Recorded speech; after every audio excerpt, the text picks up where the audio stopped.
Bonjour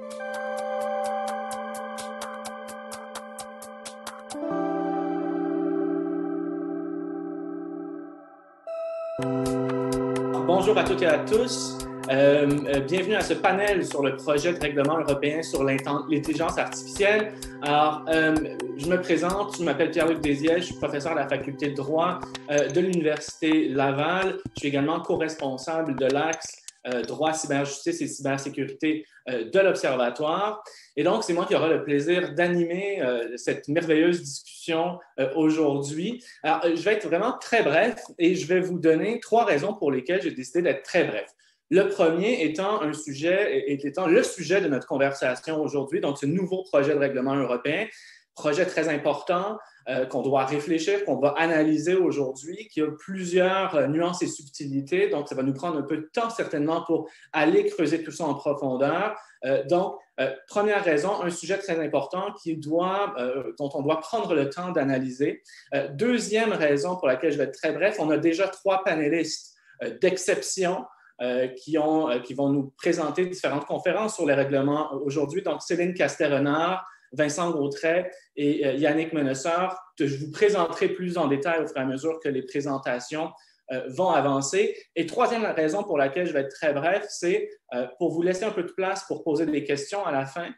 Donc, on va avoir 3 présentations d'une quinzaine de minutes chacune. Et par la suite, on va ouvrir en fait la discussion pour nos conférenciers panélistes vont prendre les questions de la salle.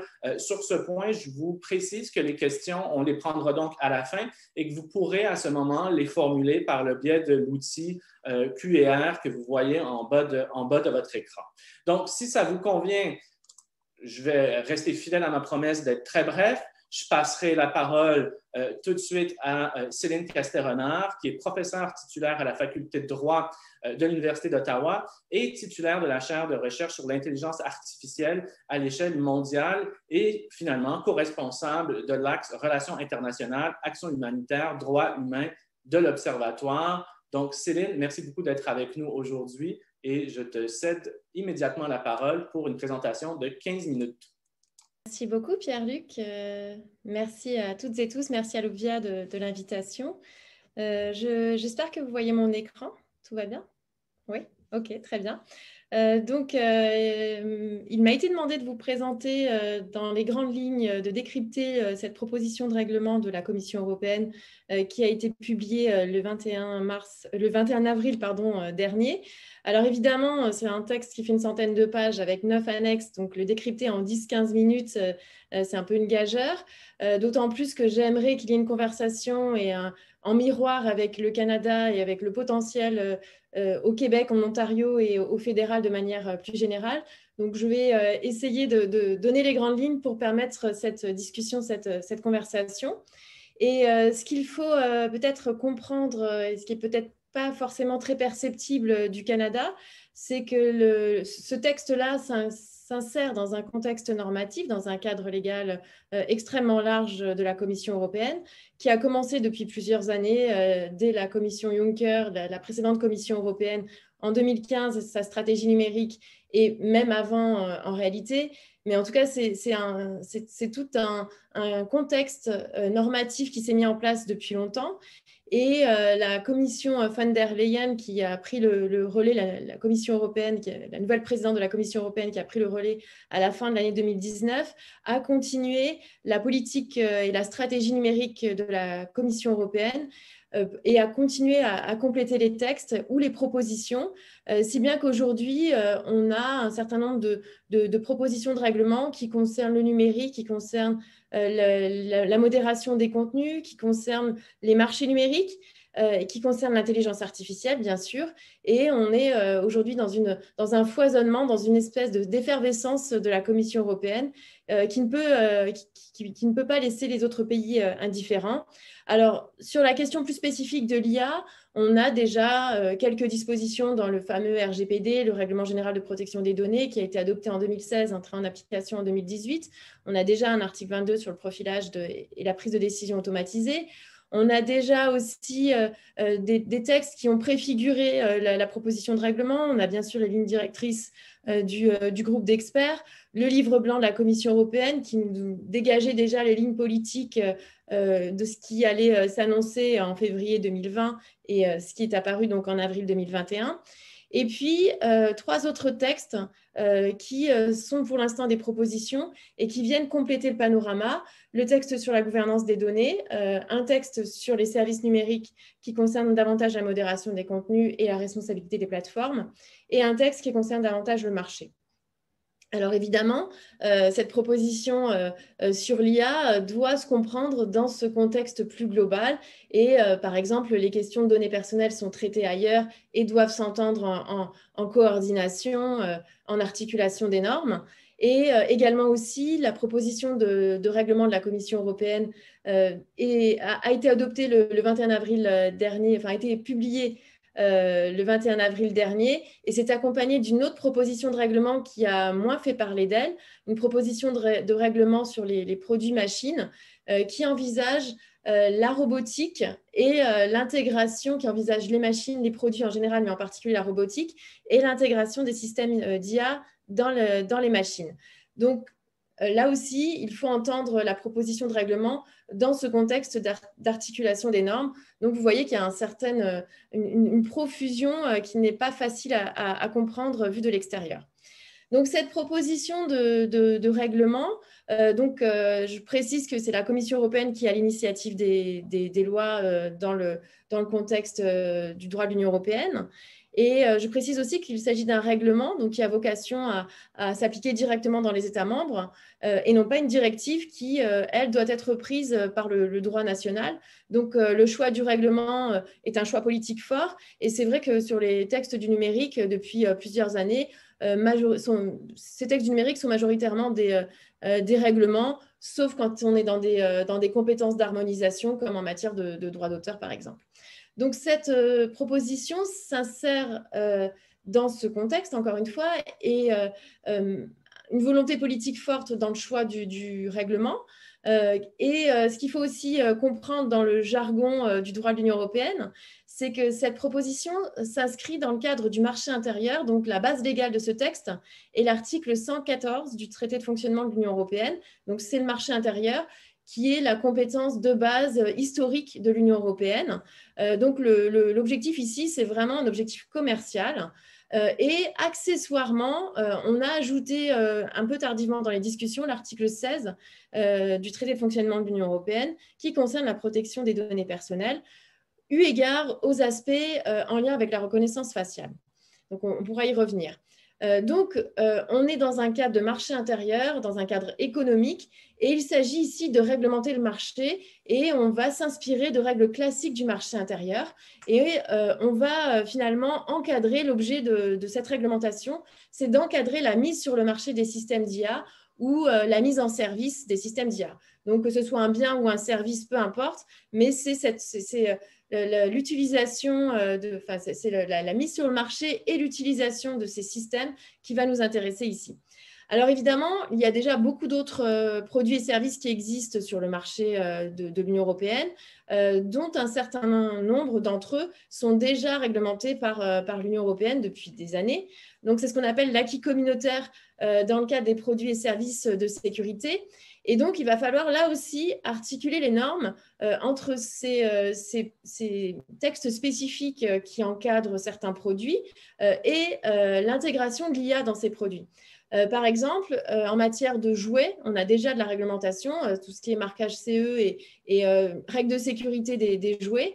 Et donc, on va intégrer les systèmes d'IA dans ces dispositifs, dans ces règles sectorielles en lien avec les produits et services. Donc, on va avoir une articulation des normes qui est prévue dans une des annexes spécifiques de la proposition. C'est l'annexe 2 qui envisage donc des règles, les règles spéciales comme en matière de jouets ou dispositifs médicaux, par exemple, et qui envisage aussi la question des transports aériens, terrestres, etc. Donc, par exemple, les voitures autonomes vont rentrer dans le cadre de ces règles qui existent déjà et à l'intérieur desquelles on va ajouter les dispositifs d'intelligence artificielle. Et d'ailleurs, à la fin de la proposition de la Commission européenne, il y a tout un tas d'articles qui prévoient la réforme de ces dispositifs pour pouvoir justement organiser cette articulation normative.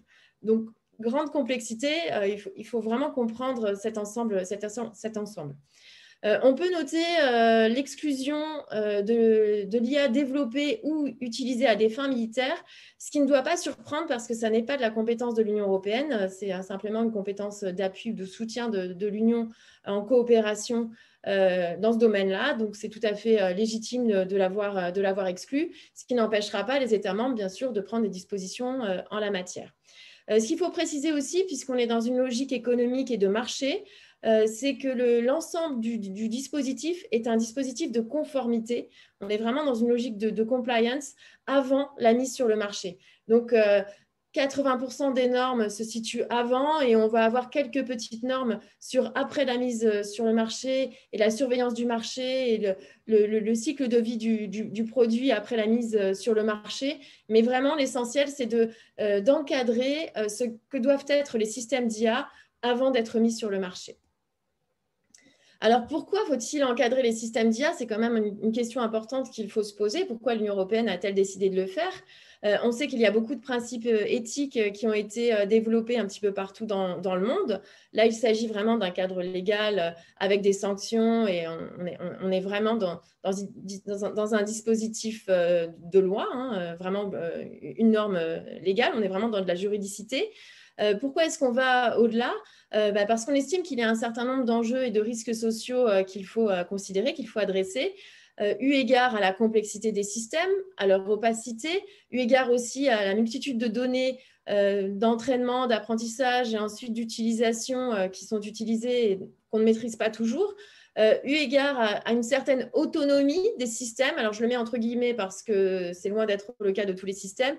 Et la même chose pour l'imprévisibilité. Certains systèmes, effectivement, montrent une certaine imprévisibilité, mais ça n'est pas non plus le cas de tous les systèmes. En tout cas, on comprend qu'il y a un produit spécifique ici, une certaine dangerosité qui dépasse la dangerosité qu'on peut connaître déjà, par exemple, en matière de médicaments.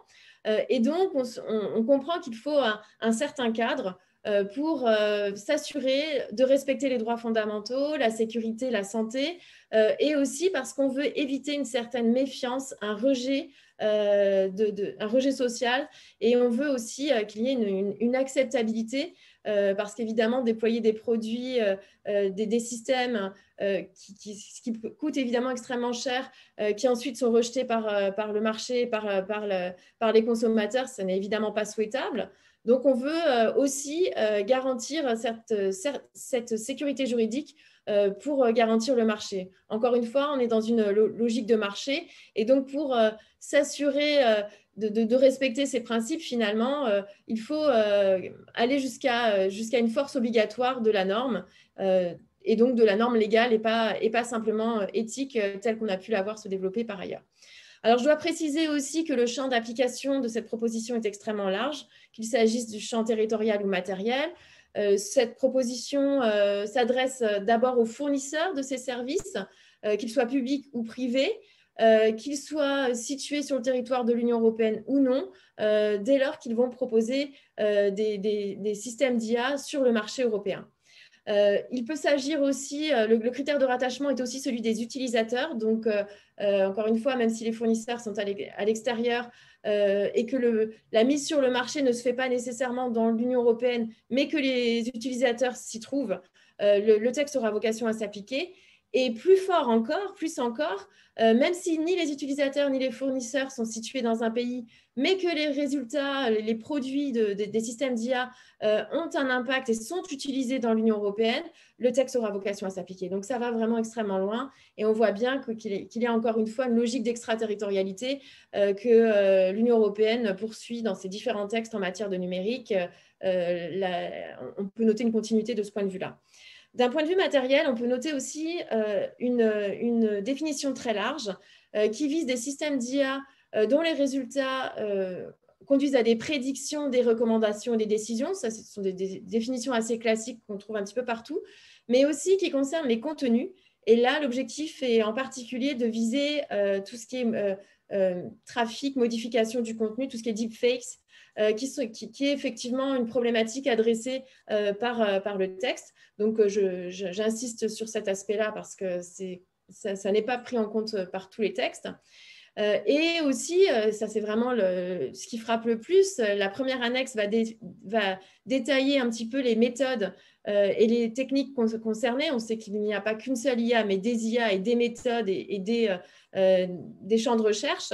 Et là, la définition n'a pas vraiment de limite parce qu'on vise aussi bien le machine learning, le deep learning, qu'on connaît, qui ont le plus le vent en poupe en ce moment, que la programmation logique et même les approches statistiques qui classiquement ne sont pas considérées comme de l'intelligence artificielle par la plupart des chercheurs. C'est une question discutée, mais en tout cas, on a vraiment retenu la définition la plus large possible dans un objectif de neutralité technologique, bien sûr, dans l'objectif de ne pas distinguer entre les méthodes et de ne pas permettre le contournement des méthodes, et ce serait trop facile d'échapper au règlement, dans l'objectif aussi de se dire que tout est encore évolutif et instable, et même si le machine learning marche très bien aujourd'hui, demain, ça peut être une autre méthode qui peut qui peut attirer davantage l'attention, donc il ne faut pas fermer les portes.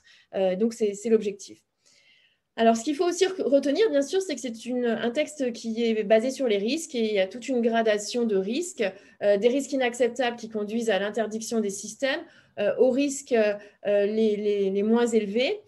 Et donc, l'approche choisie par l'Union européenne n'est pas une approche fondée sur les méthodologies, comme je l'ai dit, ni sur les secteurs d'activité, mais vraiment par les risques, tout en considérant quand même des cas d'usage pour spécifier un petit peu ce que pourraient être ces risques, étant entendu que ce sont des risques aux droits fondamentaux, à la santé et à la sécurité qui sont identifiés dans des annexes spécifiques. Et l'avantage de l'avoir mis dans des annexes, c'est que ces annexes vont pouvoir être modifiées par la Commission européenne, qui va, par acte délégué, en avoir le pouvoir. Et donc, on ne va pas être obligé de revoir l'intégralité du texte chaque fois qu'on voudra changer des aspects de ces annexes. Donc, il y a vraiment ce souci de considérer les risques. J'émettrai quand même un bémol ici, puisque la Charte des droits fondamentaux de l'Union européenne n'est pas citée dans le texte. Elle est citée dans les considérants, dans l'exposé des motifs, mais pas dans le texte. Et ça, c'est certainement une limite aussi, même si, comme je vous l'ai dit, c'est quand même une logique de marché, on peut quand même regretter qu'on n'aille pas un petit peu plus loin de ce point de vue-là. Les risques inacceptables, je vais me contenter de les citer parce que je vois que l'heure tourne. 4 types de risques sont identifiés à l'article 5. Les manipulations mentales, l'exploitation des personnes vulnérables, tout ce qui est notation sociale, et tout ce qui est identification biométrique à distance, en temps réel, dans des espaces publics accessibles à des fins répressives. Donc là, vous voyez que je mets les doigts pour montrer qu'il y a quand même une succession de critères pour qu'il y ait une interdiction. Donc, il n'y a pas d'interdiction totale de la reconnaissance faciale, loin s'en faut, mais vraiment, il faut que ce soit en temps réel, à distance, dans des espaces publics et à des fins répressives. Donc, ça fait vraiment beaucoup de conditions pour qu'on tombe dans les risques inacceptables. Et dès lors qu'une des conditions ne sera pas remplie, on tombera dans la catégorie des à risque, à haut risque. Et là, évidemment, le dispositif pourra être autorisé sous réserve de respecter les exigences. Alors justement, la catégorie des systèmes à haut risque, donc c'est les catégories qui sont identifiées dans 2 annexes. L'annexe 2 qui concerne les composants de sécurité des produits que j'évoquais tout à l'heure, donc les transports, les dispositifs médicaux, etc. Et l'annexe 3 qui identifie des secteurs d'activité, des cas d'usage en fait. Et je dois noter ici que la Commission européenne a quand même amplement tenu compte de toute la littérature qui existe depuis plusieurs années concernant, par exemple, bien sûr, tout ce qui est matière pénale, tout ce qui est justice, immigration, éducation, tout ce qui concerne, bien sûr, la biométrie, beaucoup de littérature développée en particulier en Amérique du Nord et aux États-Unis. Et je pense que là, tous les travaux qui ont pu être faits auparavant ont quand même largement servi le travail législatif, les travaux bien sûr aussi dans les différentes instances en matière éthique. Et je trouve que là, il y a quand même une certaine correspondance. Ensuite, quand on regarde le détail de ces normes, je dois préciser que dans chaque rubrique, on précise un petit peu les circonstances d'application. Et là, évidemment, on va pouvoir toujours regretter que les libellés soient très spécifiques et très précis et risquent de laisser de côté certaines situations. Je pense que je suis quasiment en dehors de... J'arrive à mon temps quasiment, mais je voudrais simplement dire ici que pour les systèmes à haut risque, tout un chapitre précise des obligations à respecter. Ce sont des obligations liées à la gouvernance des données pour éviter en particulier les problèmes de biais et de discrimination, les problèmes de manque de données aussi, les data gaps, des exigences en lien avec la documentation technique pour prouver sa conformité. Donc, on est vraiment, encore une fois, dans une logique de accountability et de compliance. Pour la traçabilité et l'auditabilité avec des systèmes automatiques d'enregistrement des logins, par exemple. Et on va retrouver des principes éthiques aux articles 13, 14 et 15 que l'on connaît déjà bien, des principes de transparence, de contrôle humain, d'exactitude, de robustesse et des questions de cybersécurité qui sont adressées par ailleurs dans d'autres textes par la Commission européenne. Je laisse le détail pour la conversation parce que je pense que nous n'aurons pas le temps. Et simplement, deux obligations principales après la mise sur le marché, de contrôler, de surveiller l'évolution du système et de reporter des incidents ou des dysfonctionnements en cas de problèmes d'atteinte aux droits fondamentaux. Quelques dispositions sur l'innovation, en particulier des bacs à sable réguliers, réglementés et des supports pour les PME. On pourra en reparler également. Et j'en termine simplement pour dire que la gouvernance est prévue un petit peu sur le modèle du RGPD avec des autorités nationales de contrôle et un comité européen chargé de coopérer. C'est le modèle qu'on trouve aussi dans les textes que j'ai cités tout à l'heure, le DSA, DMA. Donc, c'est le modèle qui a cours aujourd'hui, mais qui pose quand même la question de savoir si on va cumuler les instances ou si des instances nationales vont agglomérer toutes ces compétences. Chaque État va décider de ce point de vue-là, mais on a une grande réflexion à mener sur toutes nos instances nationales en ce moment. Et des sanctions administratives extrêmement fortes qui vont même au-delà du RGPD. Notamment pour deux raisons. Donc, si on viole le principe de prohibition de certains systèmes d'IA et si on viole la gouvernance des données, donc dans ces deux cas, on est au niveau maximal des sanctions. Si on ne respecte pas les exigences et on est au niveau intermédiaire, donc 20 millions d'euros et 4% du chiffre d'affaires annuel mondial. Et si on est en inadéquation, si on fait simplement des erreurs, on est à un niveau moindre à 10 millions d'euros et 2% du chiffre d'affaires annuel mondial. Pour terminer, je dirais simplement que je laisse la place aux questions et pour aller un petit peu plus loin et puis bien sûr pour faire la comparaison avec le Canada que je n'ai pas du tout le temps de faire, mais bien sûr, nous pourrons y revenir avec grand plaisir. Merci beaucoup. Super, merci beaucoup Céline. Donc d'ailleurs, tu parlais des questions, je ne sais pas si tu as pu le voir, mais il y a déjà pas mal de questions qui ont été formulées dans notre outil. Donc juste peut-être rappeler à tout le monde que justement, on va prendre les questions à la fin des trois présentations, en fait, une fois que les trois présentations seront passées. Donc on pourra revenir sur ces questions-là entre-temps. Donc peut-être que les panélistes peuvent commencer à les lire tout de suite. Il y a des questions qui sont quand même très intéressantes. Donc peut-être qu'on va tout de suite passer donc à la présentation de Yannick Menesser. Yannick Menesser, qui est magistrat au Conseil de l'Europe, affecté en tant que conseiller en transformation numérique et en intelligence artificielle et chercheur associé à l'Institut des hautes études sur la justice. Donc, Yannick, merci beaucoup d'être avec nous aujourd'hui. C'est très apprécié. Présentation de 15 minutes. La parole est à toi. Merci beaucoup, Pierre-Luc. Et en effet, je souhaite tout d'abord préciser que je n'interviens pas au titre de mes fonctions au Conseil de l'Europe aujourd'hui, puisque je vais évoquer avec vous de manière un tout petit peu plus large et dans le prolongement exact de ce que Céline vient d'évoquer, comment se place cette proposition de règlement européen par rapport à d'autres initiatives intergouvernementales, puisqu'il ne vous a pas échappé que cette proposition de règlement très médiatisée, naturellement, n'est pas la seule aujourd'hui dans le paysage international. Et vous avez d'autres organisations internationales qui s'intéressent de très près à la régulation de l'intelligence artificielle, ce qui pourrait donner d'ailleurs le sentiment à un observateur extérieur qu'il y a une sorte de course pour monter dans le wagon au bon moment, pour chacun planter son petit drapeau. Ce que je vais essayer de faire avec vous aujourd'hui, c'est peut-être d'aller un tout petit peu au-delà de ça. Dans les 15 minutes qui me sont imparties, promis, je ne serai pas trop long pour laisser aussi de l'espace à Vincent et à la discussion avec vous, mais juste reprendre un petit pas de recul pour situer ce règlement européen exactement dans sa place dans les organisations internationales. Alors, je fais 2-3 manipulations techniques. Normalement, ça devrait fonctionner. Super. Donc, vous m'avez déjà présenté, j'insiste pas. Cette proposition de règlement, donc, comme je le disais, s'insère très précisément dans un paysage qui est beaucoup plus large. Alors, j'y ai ajouté là, et c'est une petite avant-première pour vous, ce qu'il va y avoir sur un site Internet partagé entre toutes ces organisations internationales. J'ai mis le Conseil de l'Europe, je présenterai rapidement. L'Agence des droits fondamentaux, l'IDBA, la Banque de développement interaméricaine, l'OCDE, les Nations Unies et particulièrement l'UNESCO, la Banque mondiale. Donc, vous voyez que l'initiative de la Commission européenne s'insère dans un paysage qui est déjà assez peuplé. Et je vous le disais, là, ce que vous voyez à l'écran, mais c'est ce qui va être publié d'ici le 14 juin en ligne, avec un accès à tous les textes, toutes les propositions qui ont été faites par ces organisations-là. Mais si on veut arriver à situer, comme je vous l'ai promis depuis le départ, un peu ces initiatives, je vais en sélectionner 5.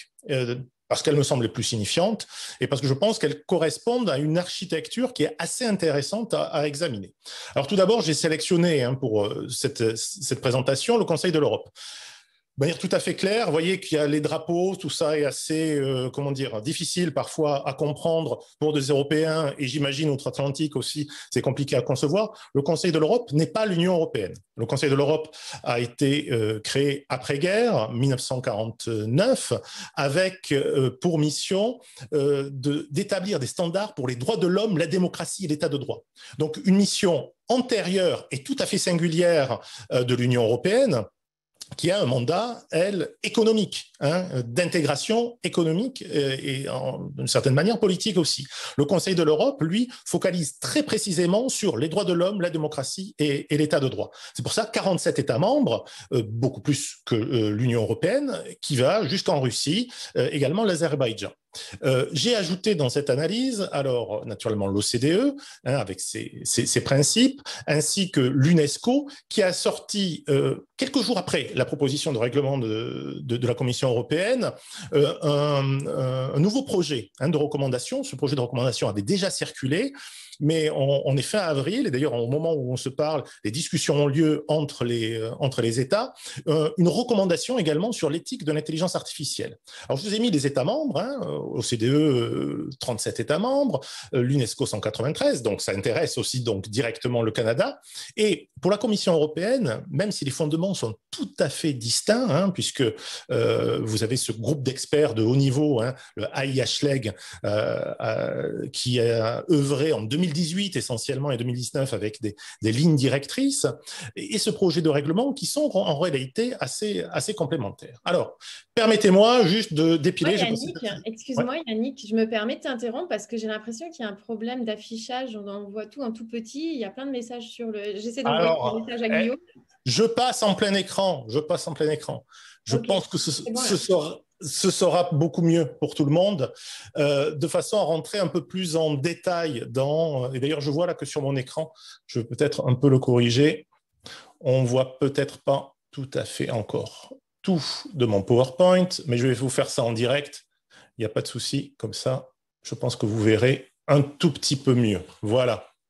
Donc, dans le travail de comparaison que je vous propose et que j'ai réalisé, j'ai essayé de voir, d'une part, dans ces 5 textes des 4 organisations internationales, où on pouvait trouver déjà les plus grands nombres de mesures et de dénominateurs communs. Ça a naturellement un intérêt. On voit que le règlement présenté par Céline juste à l'instant, naturellement, a beaucoup insisté sur un certain nombre de mesures qui sont propres au marché, comme on l'a dit. Peut-être, beaucoup moins d'ailleurs, sur les droits fondamentaux, pour prendre le langage de la Commission européenne, droits de l'homme pour prendre le langage du Conseil de l'Europe, droits humains de manière générale. Et beaucoup de mesures, encore une fois, techniques. Mais si on compare cette proposition de règlement aux autres textes, on voit de manière tout à fait claire qu'en réalité, alors déjà, il y a quelques mesures qui se détachent de manière tout à fait commune, hein, c'est-à-dire que les droits de l'homme sont systématiquement cités, et c'est les droits humains exactement, la responsabilité, la question des responsabilités des systèmes d'intelligence artificielle, la transparence de ces systèmes, l'équité, la non-discrimination, la supervision humaine et l'intervention humaine, la sécurité et la robustesse sont les 6 mesures qui sont relativement communes à tous ces textes-là. Mais ensuite, vous avez des déclinaisons dans chacune de ces mesures en fonction des missions de chacune de ces organisations internationales. Et c'est ça qui est intéressant d'examiner, puisque, je le disais, le Conseil de l'Europe, droits de l'homme, démocratie de l'état de droit, assez logiquement, on retrouve son intervention et la valeur ajoutée dans l'étude de faisabilité de son comité ad hoc sur l'intelligence artificielle, le cas est exactement là. On retrouve des mesures propres au marché, naturellement, hein, du côté de la Commission européenne. L'OCDE également, hein, qui a une mission d'améliorer le bien-être économique et social par des politiques publiques, des normes internationales également, dans ces principes parus antérieurement, c'est le texte le plus ancien qui est étudié, qui intervient également dans ce champ très précis économique, et l'UNESCO qui, en réalité, avec son projet de recommandation, balaye de manière beaucoup plus large d'autres problématiques et des problématiques sociétales.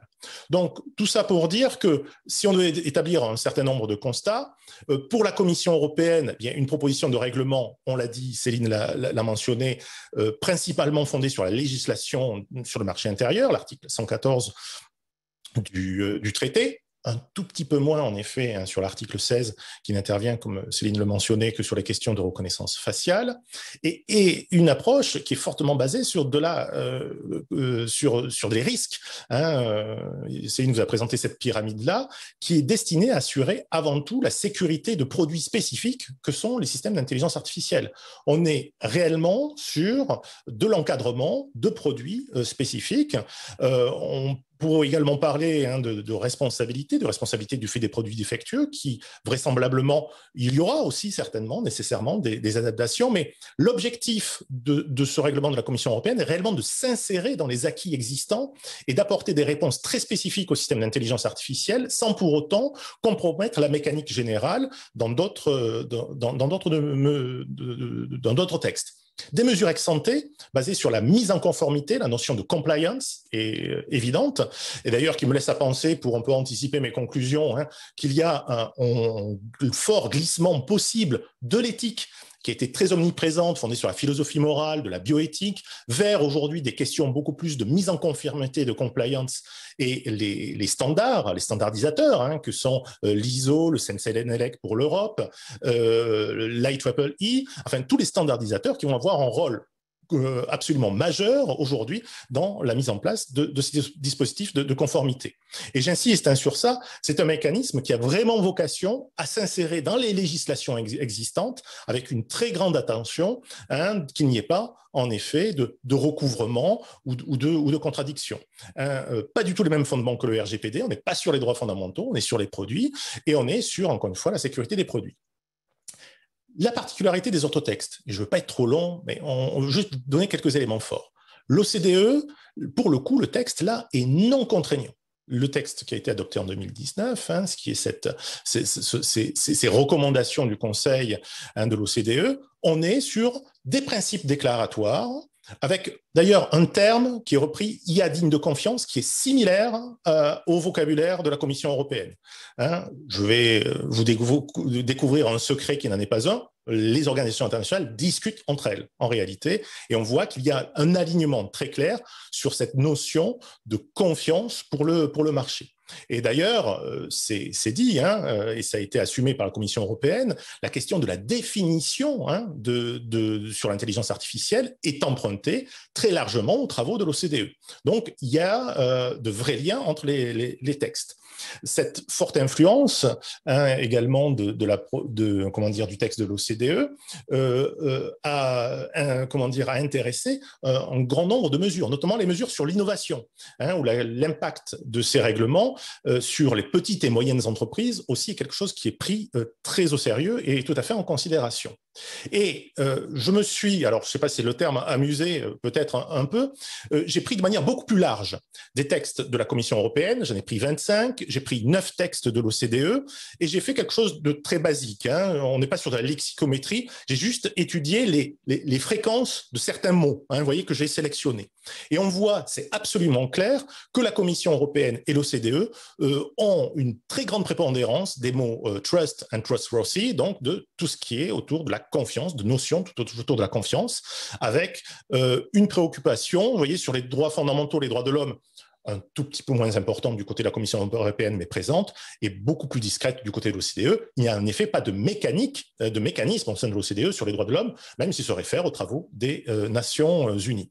Donc, notion centrale de cet aspect de création de la confiance pour développer le marché, et comme finalement, si on devait prendre une comparaison, d'autres produits industriels comme la pharmaceutique. Le Conseil de l'Europe, on l'a dit, sa mission est tout à fait singulière, un mandat singulier. Et le comité ad hoc sur l'intelligence artificielle a présenté le mois dernier ses travaux au comité des ministres, l'organe exécutif du Conseil de l'Europe, et il a été décidé pour le Conseil de l'Europe de continuer à travailler sur des instruments juridiques avec une incertitude encore, la contrainte ou pas. Le Conseil de l'Europe se laisse encore la marge de manœuvre d'étudier si on doit aller sur un traité international, une convention dans le langage commun du Conseil de l'Europe, ou si on doit aller sur une plus simple recommandation, donc avec un caractère juridique non contraignant. Étant précisé qu'un traité international n'est pas automatiquement contraignant, mais nécessite, contrairement au règlement de la Commission européenne, nécessitera une ratification des parlements et donc des discussions dans les pays qui auront signé et qui souhaiteront ratifier ces éléments. Également, et ça c'est très intéressant aussi de le voir, le Conseil de l'Europe s'est aussi basé sur une approche sur les risques pour essayer de concilier la prévention de la création de dommages et essayer de tirer le maximum de bénéfices. On le retrouve dans le considérant 42 de l'étude de faisabilité d'un instrument juridique sur l'IA. Et également, de manière assez similaire à la Commission européenne, des propositions de mesures ex-ante, comme des études d'impact ou même de la certification. N'oublions pas que, par exemple, au Conseil de l'Europe, il y a d'autres comités, commissions, d'autres organes qui travaillent sur la question de l'intelligence artificielle, puisque ce comité ad hoc sur l'intelligence artificielle a une mission très transversale pour pouvoir apporter des fondements communs, mais tous les secteurs du Conseil de l'Europe interviennent en réalité. Et par exemple, dans le domaine de la justice, il a étudié la possibilité de développer des systèmes de certification. Et pour conclure sur cela, il y a une vraie complémentarité d'approche, en tout cas un espoir de complémentarité d'approche entre cette approche du comité ad hoc sur l'intelligence artificielle et l'approche spécialisée. Notamment, il y a un comité qui s'occupe des problèmes pénaux, qui est en train de travailler sur un possible traité sur les véhicules autonomes et la responsabilité pénale des véhicules autonomes. Donc tout ça va venir s'imbriquer. Je vais aller lentement vers ma conclusion, mais je veux vous parler également de ce projet de recommandation de l'UNESCO sur l'éthique de l'intelligence artificielle, où là aussi, on n'est pas sur un texte contraignant, c'est une simple recommandation, sans portée juridique contraignante, mais nous avons plus de 193 pays à bord. Donc c'est le texte qui potentiellement est le plus large aujourd'hui, qui intéressera le sujet de la régulation de l'intelligence artificielle, avec un très large panel de mesures. Vous l'avez vu peut-être dans mon slide tout à l'heure. De toute façon, je vous mettrai à disposition la présentation sans aucune difficulté après cette intervention. Donc, très large panel de mesures, dont également des mesures de prévention des risques et des études relatives à l'impact de l'éthique. Et dans les textes que nous avons étudiés, c'est le seul où la notion d'éthique reste centrale, tout en faisant référence, dans le même temps, aux droits de l'homme et à la Déclaration universelle des droits de l'homme des Nations Unies. Et il y a également dans le texte des propositions encore peu définies, mais des propositions de mécanismes de suivi. Et pour reprendre la grille d'analyse que je vous avais présentée tout à l'heure avec la Commission européenne et l'OCDE, eh bien on voit que toujours sur ce travail de fréquence lexicale, eh bien sans grande surprise, le Conseil de l'Europe a beaucoup travaillé sur les droits de l'homme et la place des droits de l'homme sur l'intelligence artificielle, et l'UNESCO a grosso modo investi un panel relativement large, sauf des aspects peut-être un peu plus techniques, comme la robustesse ou la sécurité. Donc, une place moins affirmée pour le Conseil de l'Europe et l'UNESCO de la notion de confiance, prépondérance des droits de l'homme, mais une présence aussi notable de mécanismes ex ante avec des études d'impact. Alors, ma conclusion, si je devais essayer d'en dresser une très provisoire avec vous, avant la discussion, donc l'analyse que je partageais avec vous, c'est que on voit qu'il y a quand même un net mouvement de l'éthique, d'une approche de philosophie morale, d'une approche également, je le disais, un proche pour certains textes, propositions de textes sur l'éthique de l'IA, de bioéthique, vers des mécanismes de conformité. Et des mécanismes donc, qui vont s'assurer, avant la mise en service et sur le marché, d'une conformité de ces systèmes d'intelligence artificielle. Mais la question qui reste posée, c'est sur quel standard? Je vais y revenir. Et deuxième élément qui me semble assez intéressant à analyser en mettant tous ces textes en parallèle, et c'est assez présent également dans le texte de la Commission, c'est quelle voie de recours. Aujourd'hui, si on prend les mécanismes de la responsabilité du fait des produits défectueux, par exemple, dans le champ du droit de l'Union, il y a déjà des mécanismes qui assurent la charge de la preuve. Mais dans cette charge de la preuve, aller démontrer aujourd'hui la causalité dans un système d'intelligence artificielle, ou plus exactement, dans des mécanismes très complexes, où il y a une multitude de fournisseurs, une brique d'intelligence artificielle, une brique de système expert peut-être là, ou de code procédural, eh bien, il y a, selon moi, aujourd'hui, une grande complexité à redouter si on s'en tient aux mécanismes existants. Et parmi les points en débat, il y en aura certainement beaucoup d'autres, mais ceci que je souhaite soulever avec vous en conclusion, quelle normalisation des études préalables et des standards? Tout le monde parle d'études d'impact préalables. Sous quelle forme on le fait? Je pense que la Commission européenne aura une grande capacité d'initiative et de fait, la manière dont elle formera le dialogue influencera les autres opérateurs, mais ni l'UNESCO, ni l'OCDE, ni le Conseil de l'Europe n'ont défini encore ce que devait être le contenu de cette étude et quel type de procédure. Et puis, donc, cette reconnaissance faciale, où le Conseil de l'Europe a adopté par le biais du mécanisme de la Convention 108, donc la Convention sur la protection des données, des lignes directrices en début janvier de cette année sur la reconnaissance faciale, où il y a quand même une très grande prudence sur le déploiement dans l'espace public, même à des fins répressives, et où, à tout le moins, on sent que l'idée d'un moratoire ou de prendre un peu le temps de l'étude est avancée. Là, la Commission européenne, dans son texte, assez clairement, avec des mécanismes d'autorité, une intervention de l'autorité judiciaire notamment, a mis en place un mécanisme clair d'autorisation d'utilisation de la reconnaissance faciale. Et de manière plus générale, l'utilisation des systèmes d'IA en matière pénale ou de sécurité publique, où on retrouve dans cette annexe 3 de la proposition de règlement de la Commission européenne, on retrouve une certaine liste d'applications et on voit par exemple les systèmes de détection de mensonges par exemple, ou d'autres systèmes de prévention de la criminalité, sur lesquels il y a encore un très vif débat sur déjà une question zéro, qui est est-ce que ça fonctionne? Est-ce qu'aujourd'hui, les polygraphes, et on sait par exemple en France, l'utilisation des polygraphes est interdite pour des raisons d'incertitude et naturellement scientifiques, mais vous voyez, des questions qui ne sont encore pas résolues et sur lesquelles on peut craindre, dans les mettant sur une liste d'annexes à étudier ou même à haut risque, eh bien finalement on donne une forme de légitimité à des systèmes qui, encore une fois, restent fortement en débat.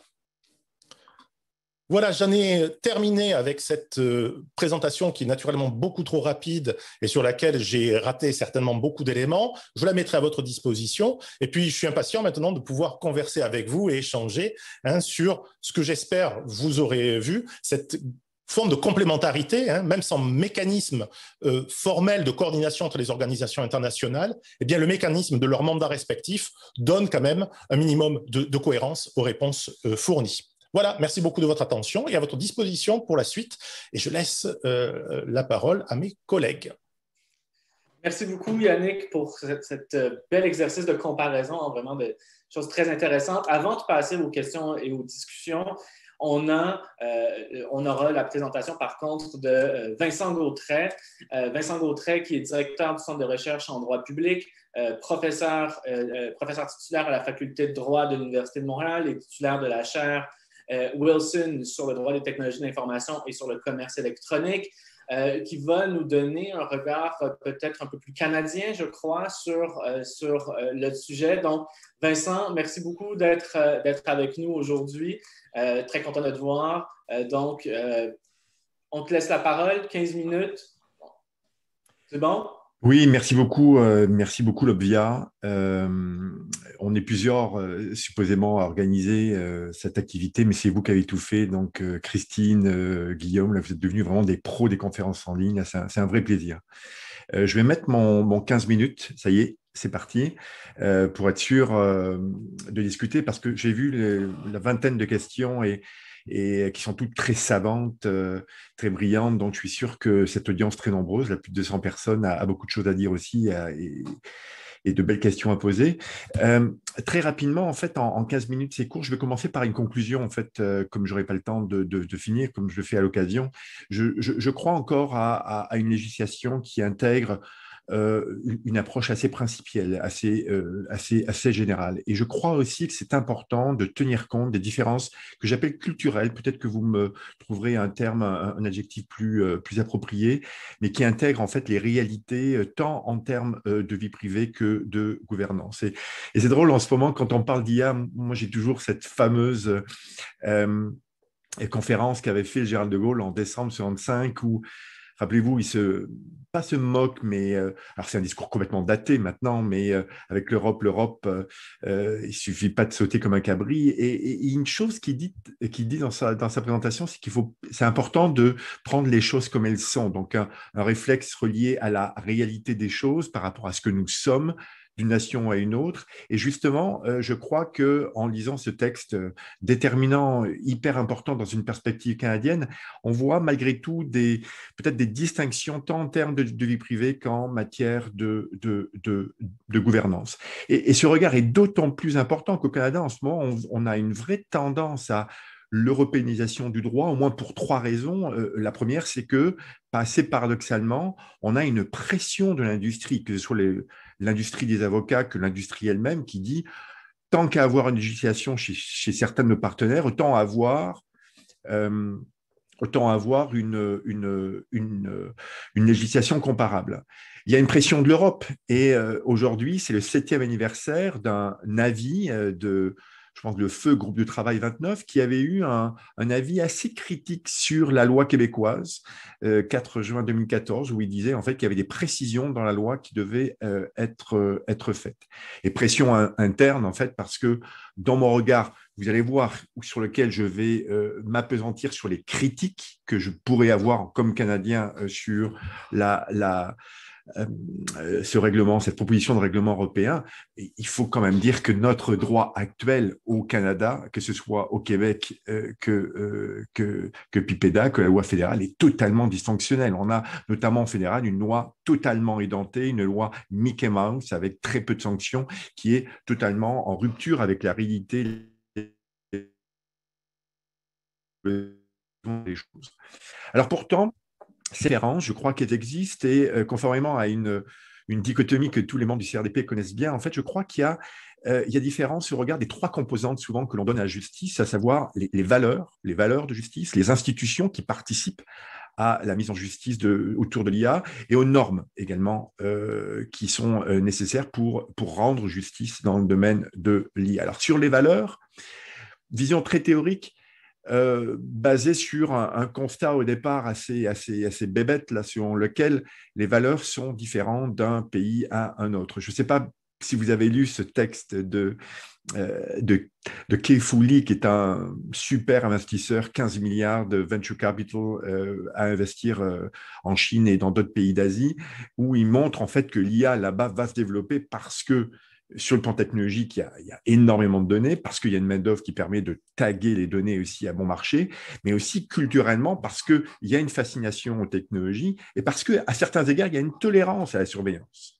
Il le dit dans son livre, culturellement, on est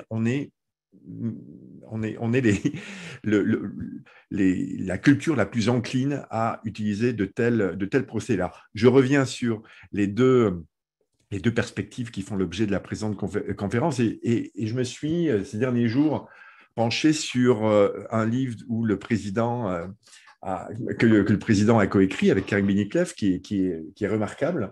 Et sur les premières pages, dans les premières pages, sur l'approche théorique, justement, il montre un certain nombre de spécificités propres à la vie privée dans une perspective notamment constitutionnelle canadienne.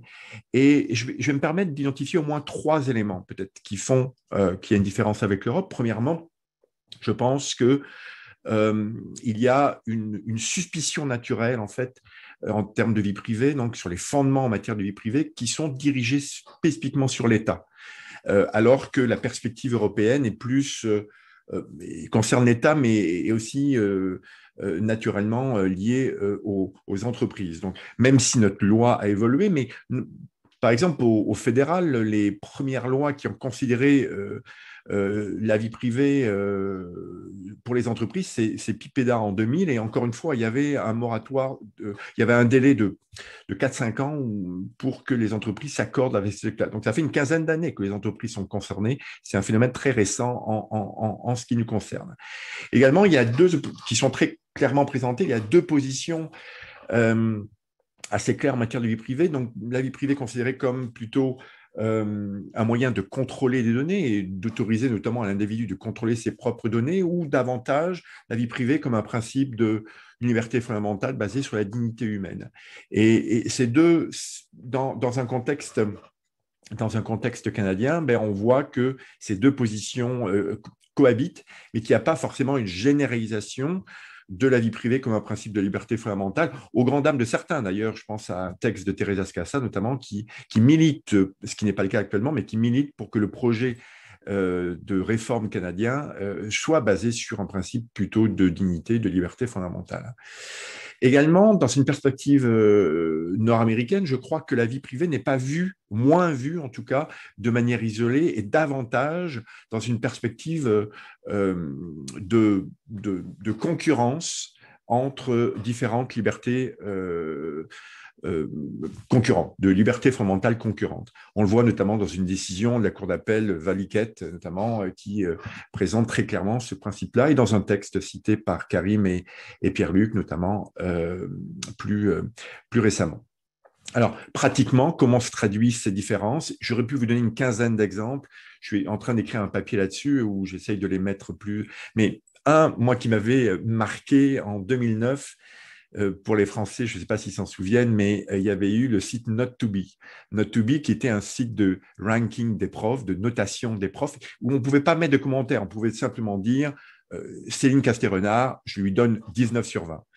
Et effectivement, Céline Casté-Renard, prof à l'époque à Toulouse, c'était une donnée personnelle, et il y a eu, je dirais, de manière totalement unique, CNIL première instance, CNIL appel de la Cour d'appel. En tout cas, il y a eu 3-4 instances qui ont tous dit c'est abominable, il n'y a pas de légitimité, il faut...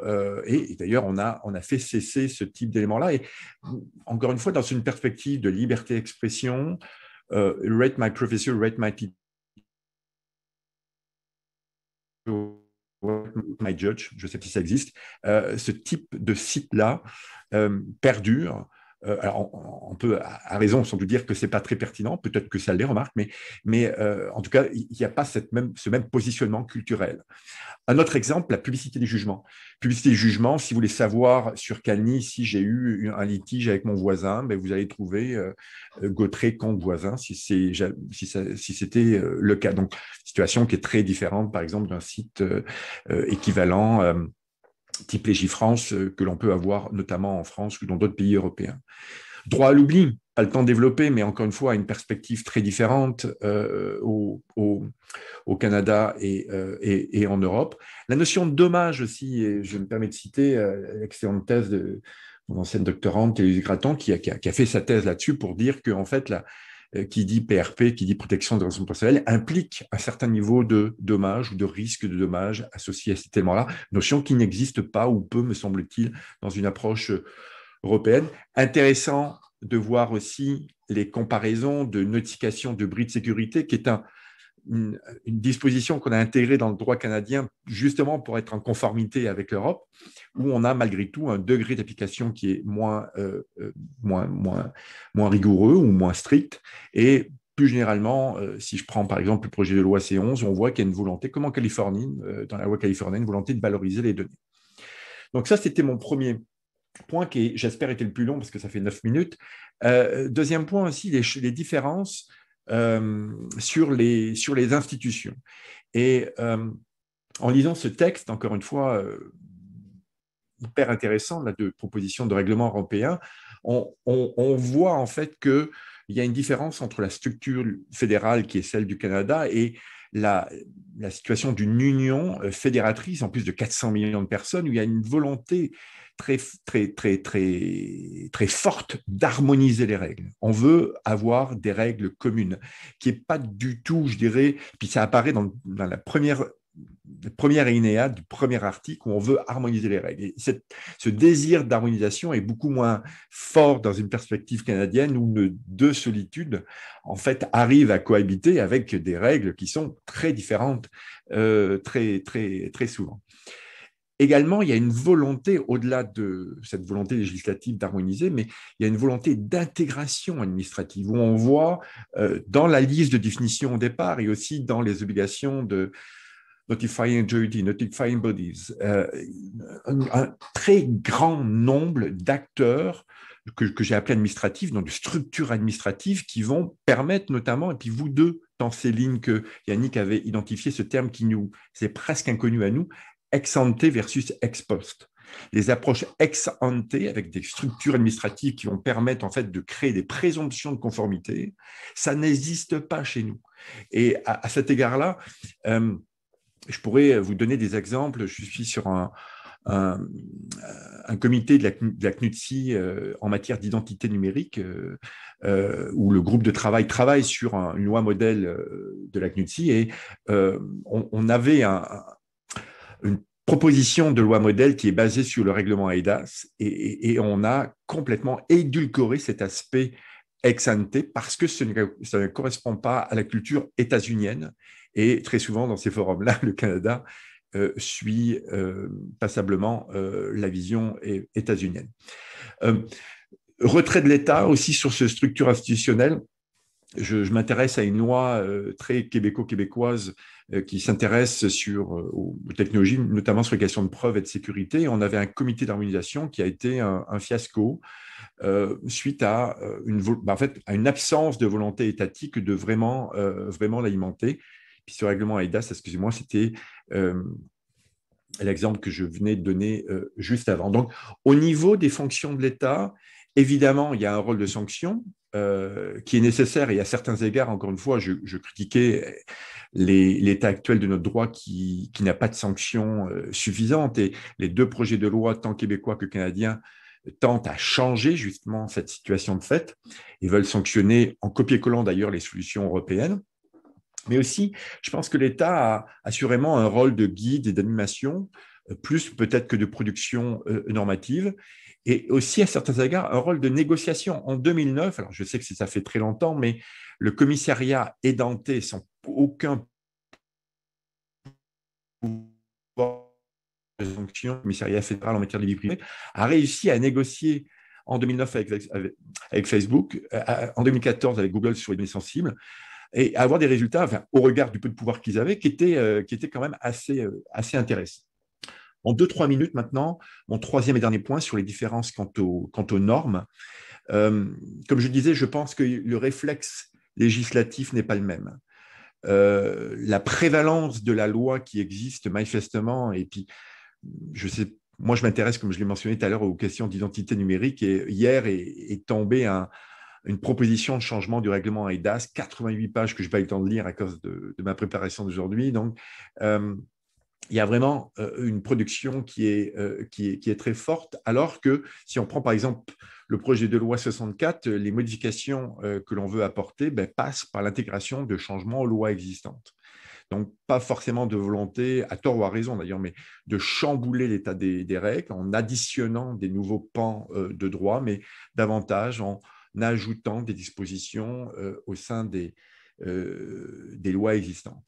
Et donc, différence au niveau du réflexe législatif, différence enfin par rapport au rapport aux normes informelles.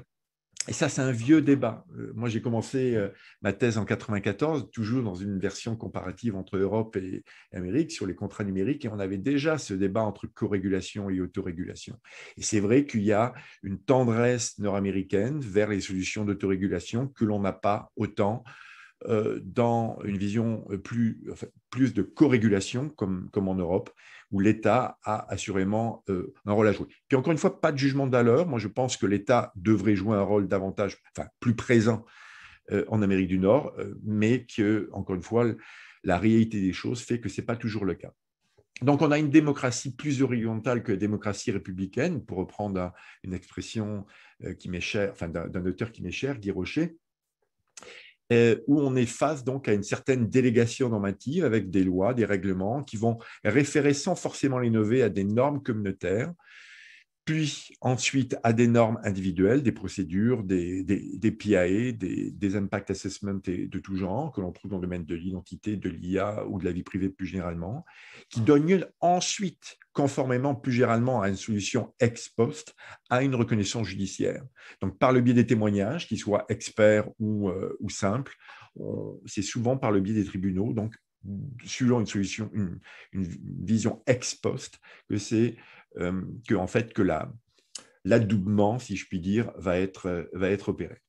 Alors voilà, en 15 minutes 42, voilà.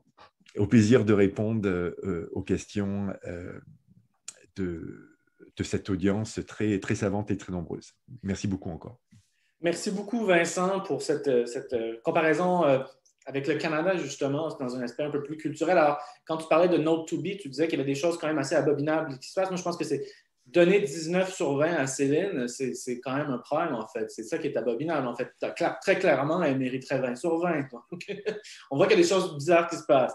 Donc, écoutez, tournons-nous vers la période de questions. Comme Vincent disait, il y a déjà pas mal de questions très savantes, en fait, plusieurs qui sont assez longues, assez précises, qui ont été formulées par le biais de l'outil QNR. Je ne sais pas comment vous voulez procéder. Peut-être que je peux consulter nos panélistes. Est-ce que vous voulez... il y en a certaines que vous avez lues qui vous interpellent. Je vois qu'Yannick a déjà commencé à répondre directement sur l'outil. Est-ce que vous voulez que j'ai déjà commencé à les lire, faire un tri? Peut-être que je peux briser la glace. Est-ce qu'il y en a qui... OK. Peut-être que je peux briser la glace déjà avec la première question qui a été posée sur la question de l'extraterritorialité, qui était posée à 11h20. Peut-être que c'est un sujet qui est revenu ailleurs dans les questions aussi, à 11h30. Je vous donne l'heure pour que vous puissiez naviguer aussi. Eve Gaumont est allée aussi sur cette question de l'extraterritorialité. Donc, on va nous dire, on a vu que la RGPD, l'Union européenne, avait cette capacité énorme d'avoir une influence sur le droit étranger, en ce qu'on appelle parfois le Brussels Effect, pour éviter d'être de facto régulé par des normes sur lesquelles il n'a pas son mot à dire. Est-ce que le Canada devrait faire entendre que ça va dans le processus de consultation en cours? Et si oui, comment il pourrait dire quoi, finalement? Donc, peut-être qu'on peut briser la glace à la fois avec cette notion d'extraterritorialité, mais aussi de peut-être cet impact que ça peut avoir sur le Canada et son éventuelle participation au processus de consultation qui est en cours. Donc, voilà la première trame de questions que j'ai vu se dessiner dans notre outil. Je vous soumets ces questions. Je ne sais pas, Yannick, si tu veux y aller parce que je vois ton micro ouvert. Non, mais ouais, je me suis juste ouvert par défaut, on va dire. Mais je te laisse la primeur, Céline, je t'en prie. C'est gentil, merci. Je pense qu'actuellement, le Canada est dans une position un petit peu complexe parce que d'un côté, le Canada est très actif dans les institutions internationales, G7, G20, OCDE, etc. Donc, c'est la tactique qui a été un petit peu choisie pour mettre de l'avant certains principes, la Déclaration de Montréal, par exemple, certains principes éthiques, etc. Donc, sans parler du fait qu'en plus, le Canada met énormément d'investissements et d'argent en matière d'IA, l'argent public, l'argent privé. Il y a 3 grands hubs pour ceux qui ne connaissent pas, parce que je sais qu'il y a des Français qui nous écoutent. Montréal, Toronto, Edmonton en Alberta, qui développent, qui sont des plateformes, des hubs de développement de l'IA, recherche et industrie. et public-privé. Et donc, il y a énormément d'investissements. Le budget prochain va encore dans ce sens-là. Et donc, le Canada va de l'avant et se présente comme un des champions mondiaux. Donc ça, c'est ce qu'on voit de l'extérieur et c'est la participation aux instances internationales qu'on peut voir. Mais à l'intérieur, comme l'a dit Vincent, effectivement, il y a un certain retard sur la réglementation des données personnelles. J'ai le sentiment qu'en matière d'IA, on voudrait se contenter de principes éthiques à voir, en tout cas peut-être au niveau fédéral. Et après, je voudrais aussi souligner la différence entre les provinces et le fait que les provinces aient quand même beaucoup de compétences en la matière. Vincent parlait du Québec. Moi, je voudrais donner un mot sur l'Ontario, puisque moi, je suis en Ontario, en disant que l'Ontario veut essayer d'aller de l'avant. Alors, il faut voir ce qu'il en ressortira. Il y a beaucoup de déclarations et c'est des positionnements politiques, comme tu l'as dit, Yannick. Il y a une charte des données, de l'éthique, je ne sais pas d'ailleurs s'ils appellent ça charte, mais une politique, on va dire, une stratégie des données du numérique qui est annoncée. Il y a des consultations publiques qui sont faites, des consultations publiques aussi pour adopter une loi sur le secteur privé, parce que l'Ontario n'en a pas, une loi de protection des données personnelles. Donc, c'est vrai qu'on a un paysage assez différencié à l'intérieur du Canada, des questions de répartition de compétences. Et donc, à l'intérieur, c'est plus difficile de réglementer, ce qui explique peut-être d'ailleurs pourquoi on s'en va plutôt avec des principes éthiques, pourquoi on insiste plutôt sur les principes éthiques en interne et à l'international.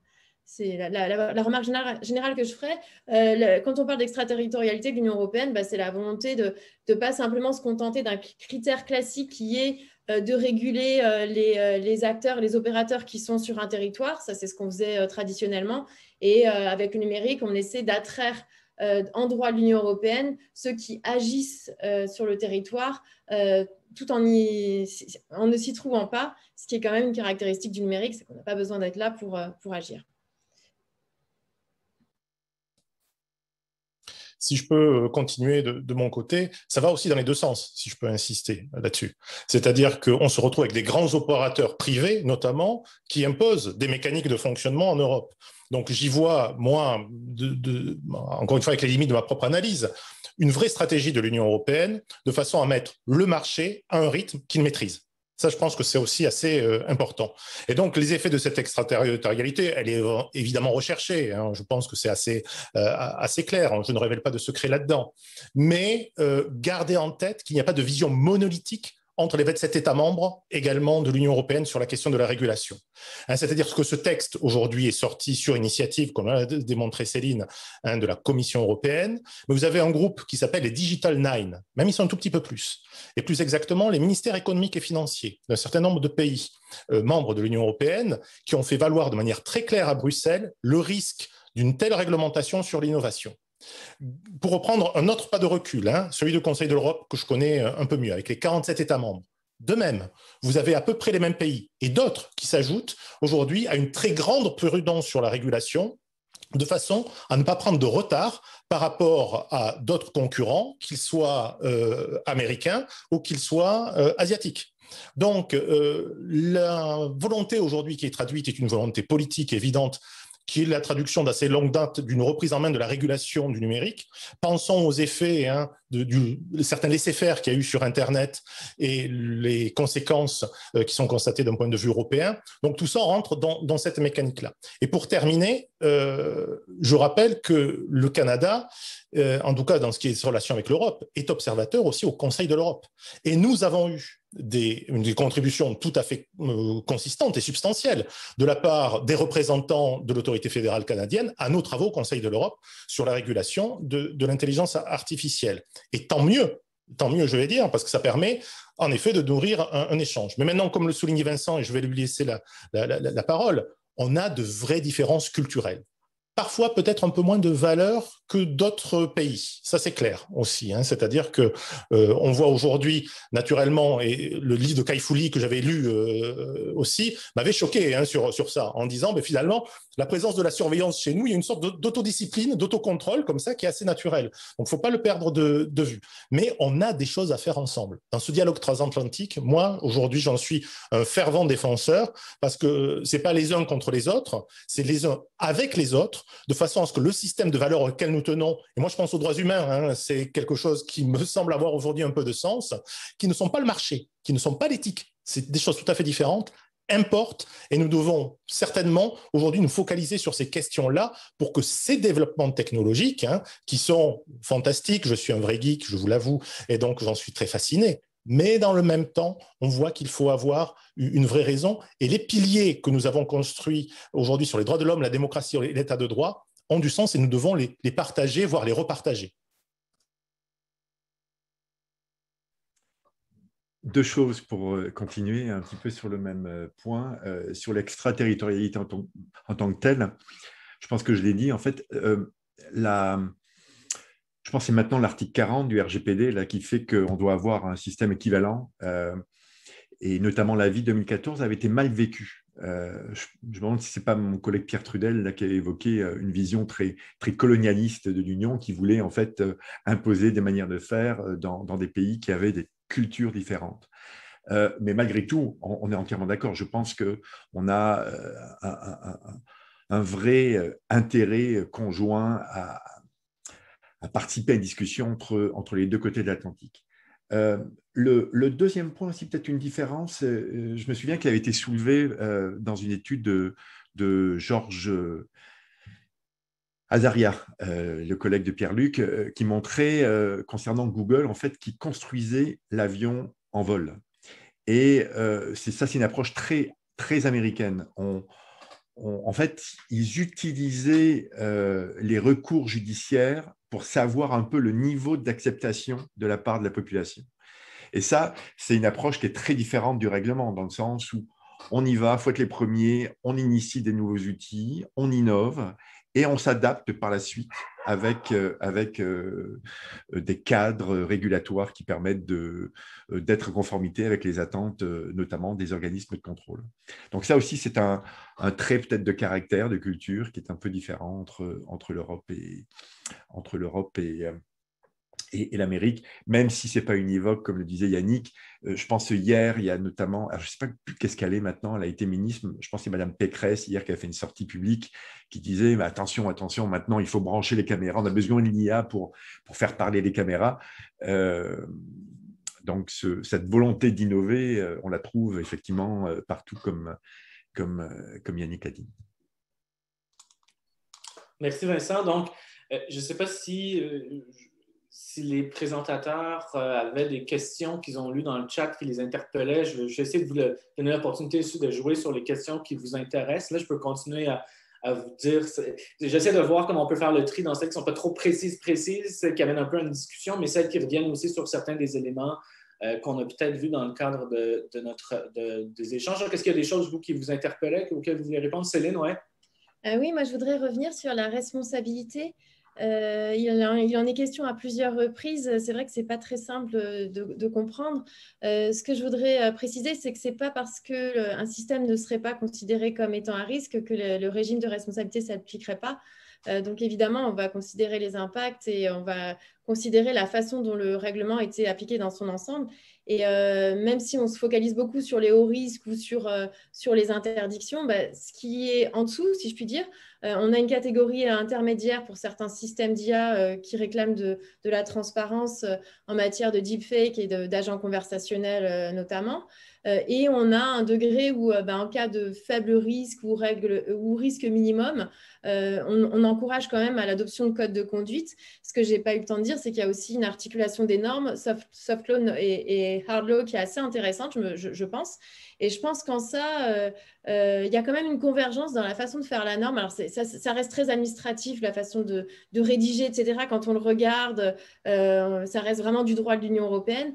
Mais après, quand on voit les articulations et la façon dont ça doit se mettre en place, depuis le RGPD, il y a quand même un peu un changement de culture, ou en tout cas un mix de culture, pour être plus précise, où on intègre quand même cette compliance, cette conformité, cette idée de accountability, de faire confiance et de dire, par contre, si on contrôle et qu'il y a une violation, on va sanctionner fortement, un peu à l'américaine, même si, évidemment, je mets beaucoup de bémols, de guillemets à ça. C'est quand même cette logique-là. Et on intègre quand même des standards, des codes de conduite. Donc on attend aussi que les acteurs s'organisent par secteur d'activité aussi, et c'est ce qui va se passer. Donc, je ne voudrais pas qu'on laisse penser non plus que tout vient par le haut et qu'il n'y a plus de marge de manœuvre du tout. Il y aura de la preuve, ça va être très documentaire comme le RGPD, mais on s'attendra aussi à ce que les acteurs soient aussi maîtres de la question.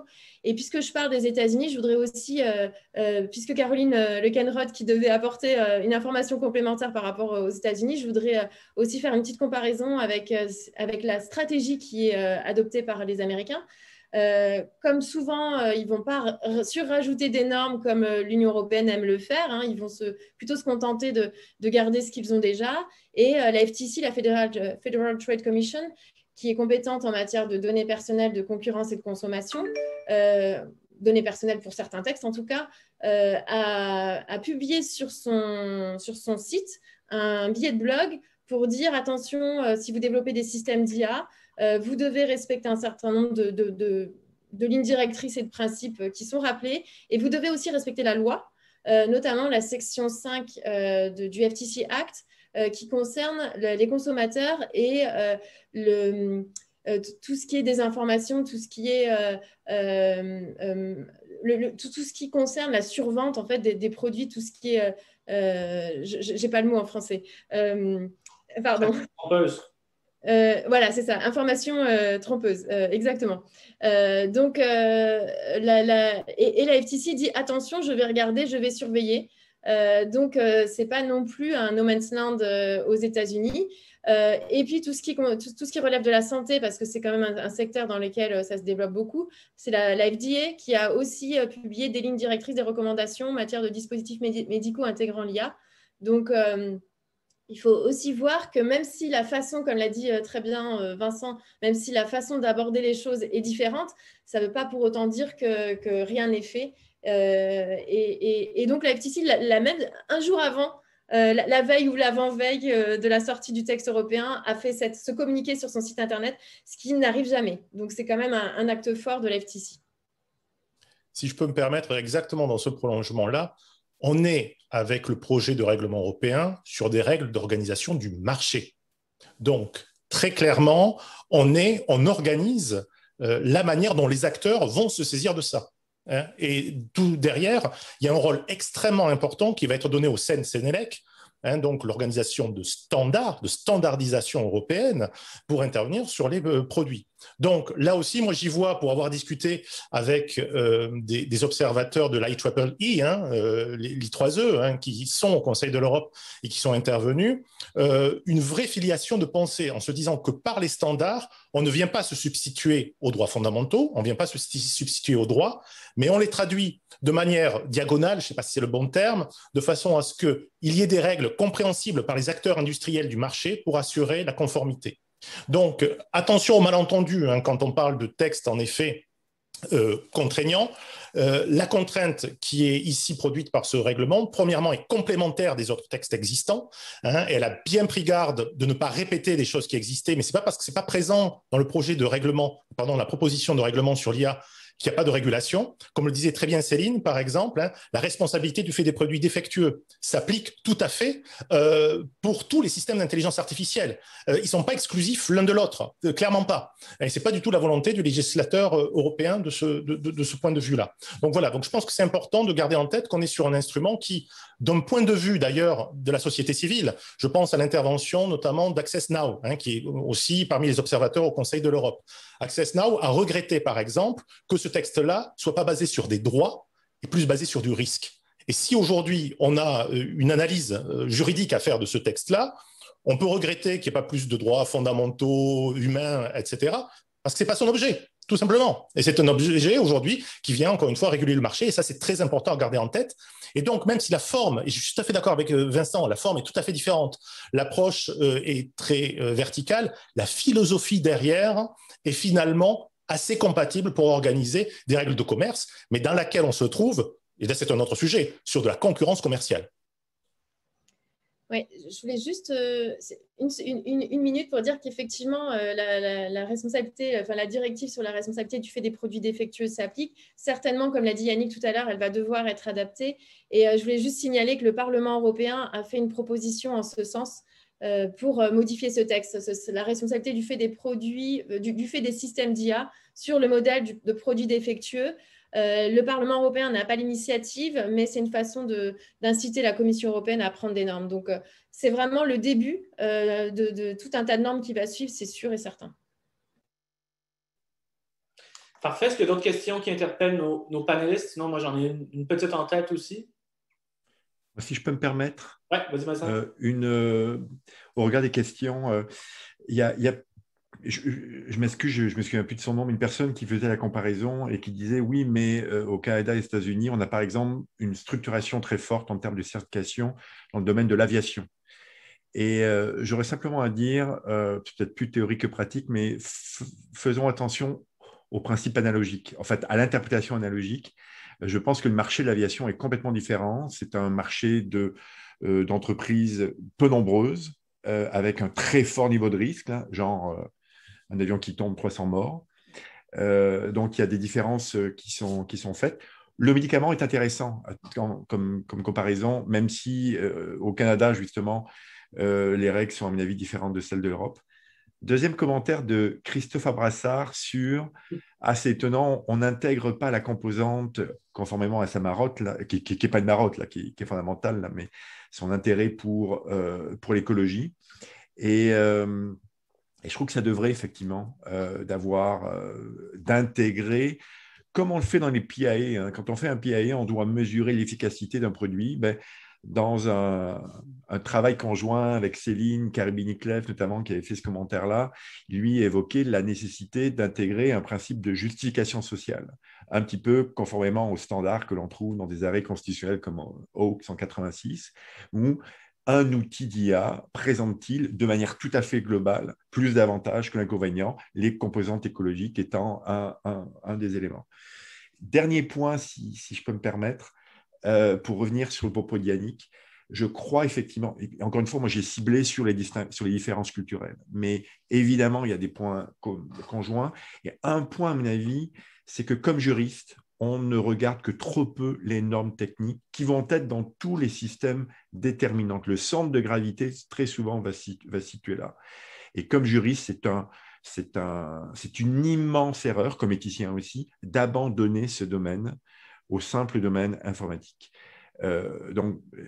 Moi, dans mes cours de commerce électronique, on est obligé de lire des normes techniques parce que la manière de les écrire, ce n'est pas comme nous, juristes, nous le faisons. Donc, c'est important d'avoir cet intérêt-là également en matière d'IA. Très bien, merci. Ouais, Céline? Oui, pardon, il y avait une question précise sur le contrôle, sur comment le contrôle de conformité, ce qui est quand même assez important parce qu'on n'a pas déroulé tout le process finalement. Le contrôle peut se faire en interne ou en externe. Et il y a des cas où on n'a pas le choix, mais dans la plupart des cas, on a le choix. Et donc, si on choisit un contrôle interne, bah, c'est vraiment une logique de documentation et de preuve, de accountability. Mais le règlement prévoit aussi encore, j'ai simplifié la gouvernance, mais prévoit aussi des organisations, des organismes notifiants qui vont permettre à des organismes d'être notifiés et donc de jouer ce rôle de certification finalement et de délivrer des certificats après contrôle de la conformité. Et ces certificats seront valables 5 ans. Et ce que je voulais peut-être dire, il y a la question de la temporalité aussi qui est importante parce que les sujets changent, la technologie évolue encore, etc. Donc, si on considère le temps, il y a la prise en considération du cycle de vie des systèmes d'IA, le fait que les dispositions un petit peu particulières sont mises en annexe et donc la Commission européenne devrait avoir le pouvoir par acte délégué de modifier les annexes sans modifier l'ensemble du texte, ce qui ira plus vite, comme je l'ai dit. Il y a aussi le fait que le contrôle interne sera limité à 1 an. Donc, en fait, il faudra toujours vérifier. La question était posée de changer de catégorie, de passer à risque élevé, risque faible. Oui, il est possible qu'effectivement, c'est une question très pertinente parce que les choses ne sont pas figées, mais on essaie d'intégrer une dynamique et d'avoir des boucles de rétroaction aussi, notamment pour les systèmes apprenants, pour tenir compte de cette évolutivité. D'ailleurs, si je peux prendre le relais, on est, je pense, sur la même question, la question de M. Choudjem, qui posait un certain nombre de choses. il évoquait, peut-on conclure que le projet de règlement a implicité pour effet de sonner le glas des recherches sur l'IA dite forte? La réponse est non, parce que l'objet de ce règlement est de réglementer des produits de mise sur le marché. Et les collègues de la Commission européenne le disent et le répètent, et c'est tout à fait clair, ils ne réglementent pas la technologie en tant que telle. Ils réglementent des applications spécifiques de cette technologie-là. Et il y a un grand souci, de ce que j'en lis, en tout cas moi sur le texte, de préserver l'innovation.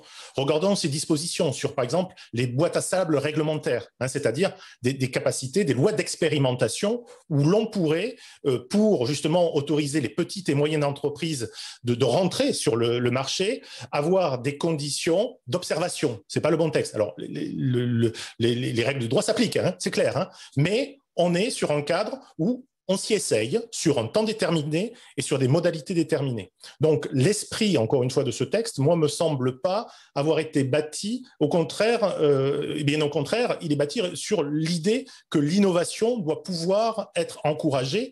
Et il y a d'ailleurs des mécanismes, Céline l'a dit dans son introduction, ne l'oublions pas, ça rentre dans une stratégie beaucoup plus globale de soutien de l'économie numérique. Et j'ajouterais que la logique est aussi de sécuriser les investissements.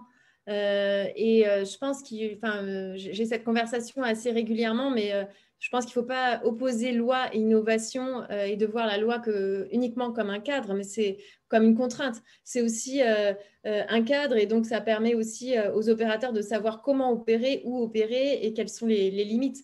Donc je pense qu'il faut le comprendre comme ça et c'est la raison pour laquelle aussi la norme souple est importante pour compléter l'aspect plus vertical qu'évoquait Yannick et qui paraît contraignant venir d'en haut. Je pense que c'est aussi important de contribuer à cette norme souple justement pour accompagner ce cadre et avoir éventuellement des particularités dans certains secteurs, dans certains domaines. La sécurité juridique est quand même importante pour garantir les investissements. C'est ce que je me permets de dire pour le Canada qui investit beaucoup et je pense qu'à un moment donné, il faut peut-être poser des choses un petit peu plus précises. L'ancien juge que je suis, Céline, ne peut qu'aller dans ce sens-là, puisque quand on est face à de l'incertitude juridique, on interprète et on a des divergences de jurisprudence et on peut attendre des décennies avant qu'il y ait des stabilisations. On l'a vu pour l'automobile. Voilà. Prenons notre exemple industriel, pas tout à fait comparable, mais un peu. Dès qu'il y a eu des règles un peu plus claires, ça a été un peu plus simple pour traiter les problèmes de responsabilité. On n'a pas le temps de lire les questions, là, Pierre-Luc. Il faut que tu choisisses pour nous. Oui, c'est ça. Écoutez, je vais peut-être en poser une qui est revenue à quelques reprises dans les questions, en tout cas sur la thématique de la manipulation. Peut-être qu'on peut finir sur ça. Alors, tu en as parlé, Céline, aussi dans les risques élevés ou dans ce qu'on va encadrer de manière un peu plus, ou peut-être même certainement interdire de manière générale. Moi, quand j'ai lu la proposition de règlement, j'étais assez surpris qu'on nomme explicitement cette idée de manipulation. On la trouve beaucoup dans la doctrine, notamment dans la doctrine américaine. On parle de ces systèmes d'intelligence artificielle qui peuvent manipuler. C'est quelque chose qu'on voit régulièrement aussi dans la littérature sur la protection de la vie privée. Mais en tout cas, c'est rare. Sinon, moi, ça ne m'est pas arrivé souvent de voir cette terminologie-là ou ce terme-là intégré dans un texte de droit. Alors, je me disais, parce que dans les débats théoriques, on se pose toujours la question de savoir où est-ce qu'on trace, quand est-ce qu'on commence à parler de manipulation, quand est-ce qu'on parle, notamment, il y a des commentaires, des questions sur la publicité ciblée, de communication, mais de persuasion aussi, à un certain point, où est-ce qu'on met le curseur et qu'on parle en fait de persuasion à manipulation. Donc, je me demandais un peu vos réactions sur, ne serait-ce que le fait que ce terme-là apparaisse dans un texte de loi, finalement, mais aussi, est-ce qu'on peut entrevoir des difficultés de voir comment est-ce qu'on va, ou est-ce qu'il y a déjà quelque chose qui est en route pour essayer de définir ce terme-là qui, à mon sens, surtout dans un contexte de publicité ciblée ou de personnalisation, est très difficile à cerner. Donc, c'est un peu une thématique qui m'a beaucoup interpellé. Comment est-ce qu'on voit ça? Comment vous réagissez à ce terme-là? Comment est-ce qu'on va le définir ou est-ce qu'il y aura des difficultés pour la définition de ce terme-là? Je vais pas dire grand-chose, je laisserai Vincent et Yannick. De ce que je comprends, on vise vraiment des manipulations sur le cerveau, enfin, on vise des choses assez spécifiques. Et dans une version précédente qui avait largement fuité, on parlait d'émotions, c'est sans doute encore plus difficile à capter, mais j'avoue que je trouvais ça ça nous intéressait plus. On avait commencé à travailler sur ce texte dans le cadre de la chaire, et notamment avec ma doctorante Claire Boine, qui nous écoute, je crois. Et on était très emballés par cette notion d'émotion, parce qu'il y a pas mal de manipulations possibles avec les robots anthropomorphiques, avec les robots sexuels, etc. Donc, on pensait à toutes ces choses-là. Donc, on pensait que ça pouvait capter tout ça. Avec, là, on parle de manipulation subliminale, donc on est vraiment plus sur des neurosciences, d'après ce que je comprends. Donc, ça me paraît plus ciblé. Et c'est vrai que ça peut surprendre, parce que c'est quand même très anticipé. Donc, je sais pas. J'avoue que pour l'instant, j'en suis un petit peu là de mes réflexions, vraiment au tout début. J'ai pas beaucoup d'autres choses à dire là-dessus. Allez, moi, le juriste que je suis a un petit truc, mais désolé Vincent, je te laisse après la parole. Tu pourras même, je pense, conclure là-dessus. Au Conseil de l'Europe, le comité des ministres, l'organe exécutif, a produit une déclaration le 13 février 2019 sur les capacités de manipulation des systèmes algorithmiques. Donc, on a un texte juridique qui est passé inaperçu, hein, parce que je suis désolé, parfois le Conseil de l'Europe, on passe inaperçu, on aimerait être plus présent, mais voilà, j'essaye de dire des choses. Je cite, je ne veux pas être trop long, mais voilà comment le Conseil de l'Europe définit cela. Notamment, c'est en lien avec l'apprentissage automatique, donc le machine learning. Les outils d'apprentissage automatique sont de plus en plus capables non seulement de prédire les choix, mais aussi d'influencer les émotions et les pensées et de modifier le déroulement d'une action, parfois de façon subliminale. Donc, on est exactement sur les critères que l'on vient de définir et qui jouent des biais cognitifs en réalité. On est réellement là-dessus. Et c'est ce que nous dit Social Dilemma, c'est ce que nous disent d'autres documentaires ou également, de manière un peu plus sérieuse, des articles scientifiques. L'idée des biais d'automatisation. Quel est l'impact des biais d'automatisation? Des biais d'ancrage, par exemple. Comment cela est utilisé de manière consciente aujourd'hui par des opérateurs et qui dépasse juste le simple cadre commercial. Faire des soldes, c'est déjà, il y a un peu de manipulation. On barre un prix, il y en a un autre. Voilà, on est sur des choses qui sont de cette nature-là. Là, on passe de l'ère de l'âge de pierre à une ère industrielle de cette manipulation. Et c'est exactement ça qu'a souhaité souligner le comité des ministres du Conseil de l'Europe. Et encore une fois, moi, je regrette que cette déclaration, qui est assez unique dans le paysage réglementaire mondial, soit passée assez inaperçue. Donc, vraiment, merci de cette question. Ben, merci à toi, parce que je ne connaissais pas ce document-là. Je vais aller. Je veux le partager dans le chat. Oui, merci. Et tu crois que la Commission l'entend aussi largement? Moi, j'avais compris que c'était une conception plus étroite que ça.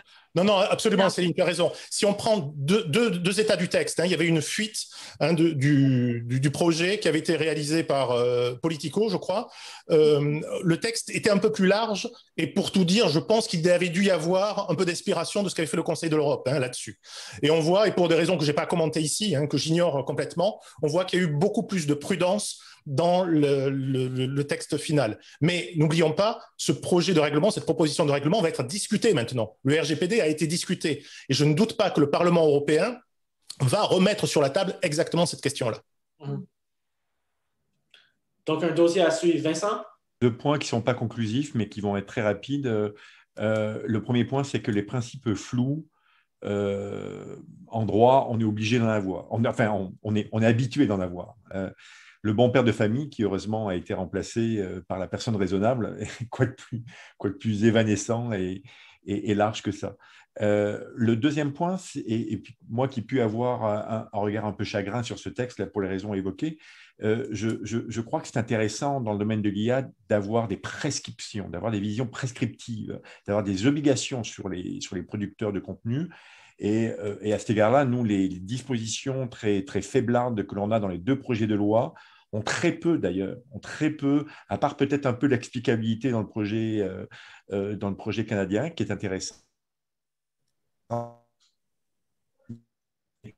qui vont densifier les obligations des producteurs, des utilisateurs de tels outils, et non pas comme on a en copiant la vision européenne du RGPD, en disant simplement qu'il faut expliquer les résultats suite à un profilage ou à une décision automatisée qu'on a copié-collé de l'Europe et qu'on a introduit dans nos 2 projets de loi et qui, en fait, met toute la charge sur l'utilisateur qui ne comprend, et puis c'est normal, qui ne comprend généralement pas grand-chose.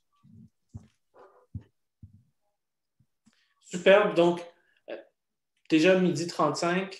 Je pense qu'on voit que ça va être un document qui va faire beaucoup jaser, beaucoup couler d'encre. Peut-être qu'on peut même se dire qu'éventuellement, on pourra tenir un deuxième événement une fois que les discussions ou l'adoption auraient été formellement fait. Donc, il ne me reste plus qu'à vous remercier, finalement, Yannick Meunser, Céline Castelrenard, Vincent Vautret, d'avoir été avec nous aujourd'hui. Vraiment très apprécié. C'est une belle entrée en matière sur ce projet de règlement-là. Merci aussi aux participants, participantes d'avoir été là, d'avoir posé des questions aussi précises et pointues. Ça anime vraiment la discussion. C'est très intéressant. Merci beaucoup à vous. Et merci beaucoup à Guillaume Macot et Christine Dompierre aussi d'avoir organisé cet événement-là. C'est très apprécié. C'était la Cadillac de l'organisation. Donc, merci beaucoup. Donc, s'il n'y a rien d'autre, je vous laisserai aller finalement et je vous remercie encore une dernière fois. Et à très bientôt. Je dirais, je l'espère, mais j'en suis convaincu aussi. Merci beaucoup. Merci, Président. Luc aussi. Merci beaucoup. Bye. Bonne journée. Merci Au revoir. à tout le monde. Au revoir.